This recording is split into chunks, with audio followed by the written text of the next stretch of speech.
ladies and gentlemen. Welcome to the Ministry of Tourism's special interview program, Tourism One-on-One, where we explore topical issues affecting the tourism sector as we tackle the COVID-19 pandemic. I'm Kingsley Roberts, your host, and with me today is Executive Director of the Tourism Enhancement Fund, Dr. Kerry Wallace. Good day, Dr. Wallace. Hi, Kingsley. How are you? Today we examine the support being provided by the Tourism Enhancement Fund to members of the industry during the COVID-19 pandemic. Dr. Wallace, tell us, initially, as soon as the pandemic itself hit, what was the initial response of the Tourism Enhancement Fund? Well, we saw the threat coming. So even before we had cases here in Jamaica, we had known of COVID virus in our international markets. And one of the things that we set out to do right away is to ensure that to try and prevent it from actually coming to our shores. So we put in programs. We invested in programs, sanitization of the ports across Jamaica. Cruise ships were one of the methods in which the virus, or at least the fear of the virus coming in, was very strong. And so we did some sanitization programs in Ocho, some in Montego Bay, and just to ensure that our people felt safe, that they weren't threatened by tourism. Because we're keeping the entire area sterile. And eventually, once we started having cases in Jamaica, we then facilitated the rollout of the protocols, the PPEs in the tourism space to ensure that our people were always protected.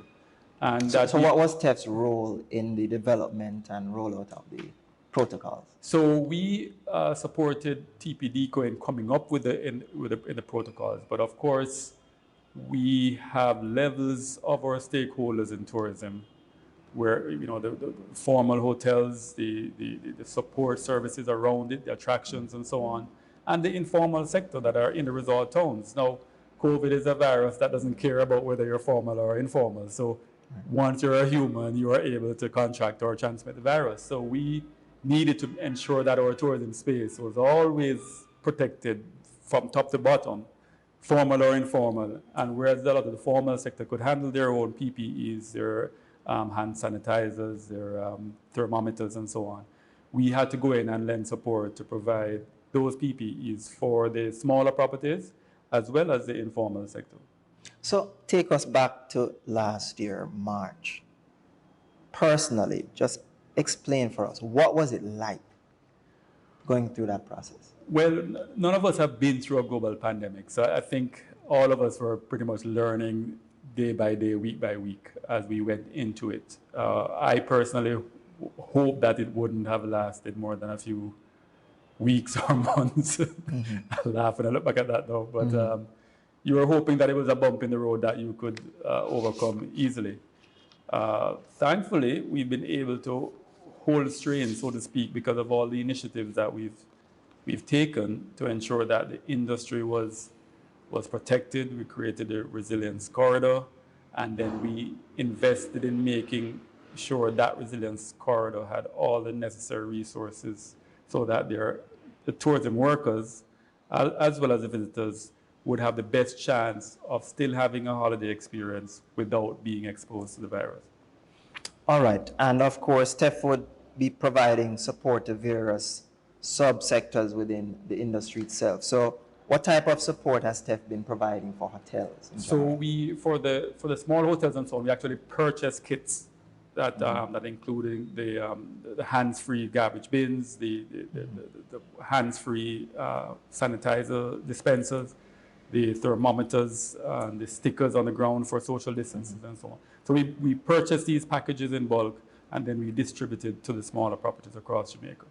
We also had some what we call resilience buckets, which had with a bucket with a spout for potable water, and in there we had masks and we had sanitizing gel that we would give to the informal sector, so a jerk chicken man and so on, who would still interact with the visitor that comes. We wanted to make sure they were abiding by COVID-19 protocols as well. So we provided that support to the formal and the informal sectors as well. In fact, our tourism entrepreneurs who would have had loans with our loan facilities through Exim and Jamaica National, we gave moratoriums on those loans during that time to ease the burden from them having to repay the loans with the downturn in business caused by the COVID fallout. So we helped right across the board in our linkages. So for the bigger properties, what would have been the primary assistance? The bigger properties, we pretty much figured that they were able to handle a lot of it themselves. And so we concentrated our resources on the smaller ones. The smaller properties, okay. The bigger ones would have benefited from a lot of the training programs which we implemented during COVID. So with COVID, we had a lot of tourism workers who were at home. Right. The positives out of that, if there's a positive at all, is that they now had time to actually undergo the training programs that we had with the JCTI. Whereas before, they were busy at work and so on, they come home from work, they're tired, hardly had the time to do the training and certification programs that we have. So we moved our training and certification programs online to make it easy and they could do it from anywhere. Right. And then because they had the time, we had a large amount of enrollment. In fact, we made the programs free of cost to the tourism worker. So that enabled us to train up our people so much more during this time so that when the industry recovers, we're not just recovering from where we left off, we're recovering in a much better position as far as our human capacity is concerned. So let's go back to the smaller properties now. You said you would have handed out various devices and expound a bit more in terms of the types of properties and where across the island would you have been distributing? Right, so we would have gone to all the resort towns, all the licensed small hotels would have gotten the resilience packages, the bigger ones with the bins and the thermometers and so on.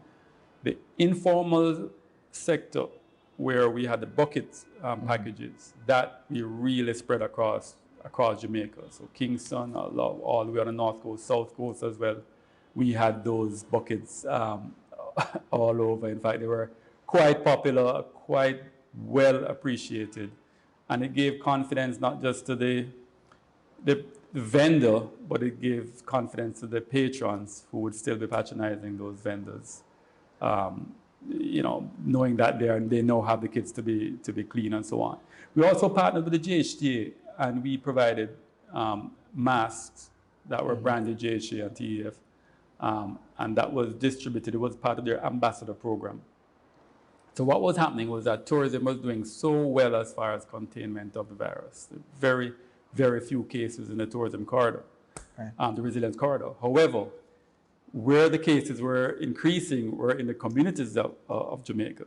And, you know, hats off to the JHTA for taking the initiative to say, hey, since our sector has learned so well how to handle the pandemic, why not be ambassadors and start going into the same communities and then providing masks and then giving training lessons on how to social distance, how to conduct your normal business, but with COVID protocols in place.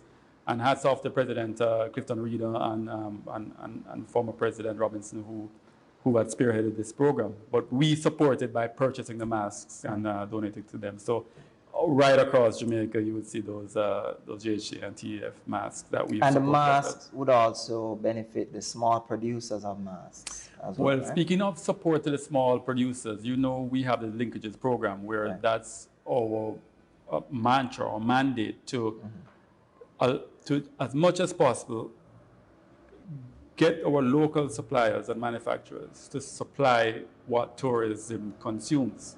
So to reduce the leakages, meaning when the visitor comes here on island, they consume while they're here. If what they consume is what we have to import, then that's a leakage. The money goes back out of the country.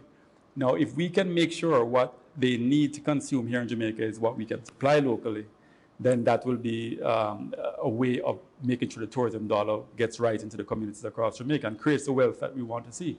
So that program has been ongoing, and we built up our relationship with the agricultural sector to supply tourism. We built up our relationship with the manufacturers to supply tourism, built up relationships with the artisans, the craftsmen, and so on. So when tourism took a dip, you can imagine they were displaced significantly. And one of the initiatives that we did during the pandemic is that we supported these suppliers by purchasing their products, but particularly the farmers, that were rotting in the fields now because of the lack of the demand. and then creating care packages, and then distributing those care packages in the resort towns across Jamaica. And this was a way to reach to those Jamaicans who were not necessarily formal tourism workers, but were benefiting from tourism. And without tourism, they were now going hungry pretty much. So this was our way of having a win-win. We were purchasing from the farmers, so keeping them turning over, keeping them earning, and at the same time feeding our people so that they can survive during this pandemic. And when tourism resumes, everybody is healthy and fed, and their business is still operating, their farms are still working, so that industry can restart very quickly. All right, thank you.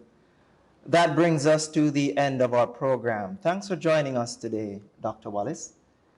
Thank you to our viewers for tuning in. Join us next week when we conclude our discussion on the support being provided by the Tourism Enhancement Fund to tourism stakeholders during the COVID-19 pandemic.